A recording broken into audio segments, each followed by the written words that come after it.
ಈ ಹೈಟೆನ್ ಟೆನ್ಷನ್ ಇರೋ ಸಮಯದಲ್ಲಿ ಬೆಳಗ್ಗೆ ನಮ್ಮ ಒಂದು DC ಆಫೀಸ್ ಕಚೇರಿಯ ಅಫಿಷಿಯಲ್ ಇಮೇಲ್ ID ಏನಿದೆ ಅಲ್ಲಿಗೆ ಒಂದು ಇಮೇಲ್ ಸ್ವೀಕೃತ ಆಗಿರುತ್ತೆ. ಈ ರೀತಿ DC ಆಫೀಸ್ ಕಾಂಪ್ಲೆಕ್ಸ್ ಚಾಮರಾಜನಗರದಲ್ಲಿ ಒಂದು ಬಾಂಬ್ನ ನಾವು ಪ್ಲಾಂಟ್ ಮಾಡಿದ್ವಿ. 3 ಗಂಟೆಗೆ ಅದು ಇದಾಗುತ್ತೆ, ಎಕ್ಸ್ಪ್ಲೋಡ್ ಆಗುತ್ತೆ. ಸೊ ಅದರಿಂದ ಎಚ್ಚರಿಕೆ ಅಂತ ಅದನ್ನು ಹಾಕಿದ್ದಾರೆ. ಸೊ ಅದು ಯಾವ ಮೂಲದಿಂದ ಬಂತು, ಯಾರಿಂದ ಬಂತು ಅಂತ ನಾವು ಇಮಿಡಿಯೇಟ್ಲಿ ಸೆನ್ ಪೊಲೀಸ್ ಸ್ಟೇಷನ್ಗೆ SP ಅವ್ರ ಹತ್ರ ಮಾತಾಡಿಕೊಂಡು DIG ಸರ್ಗೆ ಆಫೀಸರ್ಗೆ ಗಮನಿಸ್ಕೊಂಡು ಕಂಪ್ಲೇಂಟ್ ಕೂಡ ಕೊಟ್ಟಿದ್ದೀವಿ. ಅವರು ಕಾರ್ಯಪ್ರವೃತ್ತರಾಗಿ ಇವಾಗಲೇ ಟ್ರ್ಯಾಕ್ ಮಾಡ್ತಾ ಇದ್ದಾರೆ.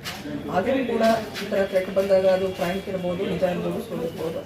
ಇಷ್ಟೊಂದು ಸಾರ್ವಜನಿಕರು ಮಾಧ್ಯಮದವರು ಜೊತೆಗೆ ನಮ್ಮ ಎಂಪ್ಲಾಯೀಸ್ ಎಲ್ಲರೂ ಆಫೀಸ್ ಬಿಲ್ಡಿಂಗ್ನಲ್ಲಿ ಇರೋದ್ರಿಂದ as a precautionary measure as per security protocol evacuation ಮಾಡಿದ್ದೀವಿ. ಇವ್ಯಾಕ್ಯುಯೇಷನ್ ಮಾಡಿ ಬಾಂಬ್ ಸ್ಕ್ವಾಡ್ ಬಂದು ಬಾಂಬ್ ಸ್ಕ್ವಾಡ್ ಬಂದು ಈಗ ಎಲ್ಲ ಚೆಕ್ ಮಾಡಿದ್ದಾರೆ. Not just office building, entire building ಮತ್ತು ಪ್ರಿಮೈಸಸ್ ಕೂಡ ಇವ್ಯಾಕ್ಯುಯೇಷನ್ ಮಾಡಿ ಚೆಕ್ ಮಾಡಿಸ್ತಾ ಇದ್ದೀವಿ. ಸೊ ಯಾರೇ ಯಾವುದೇ ರೀತಿ ಆತಂಕ ಪಡುವಂಥ ಅವಶ್ಯಕತೆ ಇಲ್ಲ. ಏನೇನು ಸ್ಟೆಪ್ಸ್ ತೊಗೋಬೇಕು ಜಿಲ್ಲಾಡಳಿತ ಅದನ್ನು ತೊಗೊಳ್ತಾ ಇದೆ. ಎಲ್ಲ ಹಂತಕ್ಕೆ ಕೂಡ ಗಮನಕ್ಕೆ ತೊಗೊಂಡು ಬಂದಿದ್ದೀವಿ.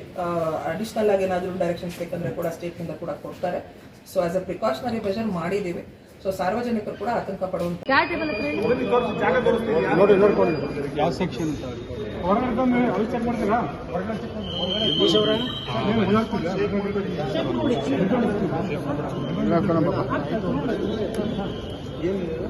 ಏನು ಗೊತ್ತಿಲ್ಲ. ಬನ್ನಿ ಮೇಡಮ್ ಬೈತಾರೆ, ಬನ್ನಿ ಹೊರಗಡೆ.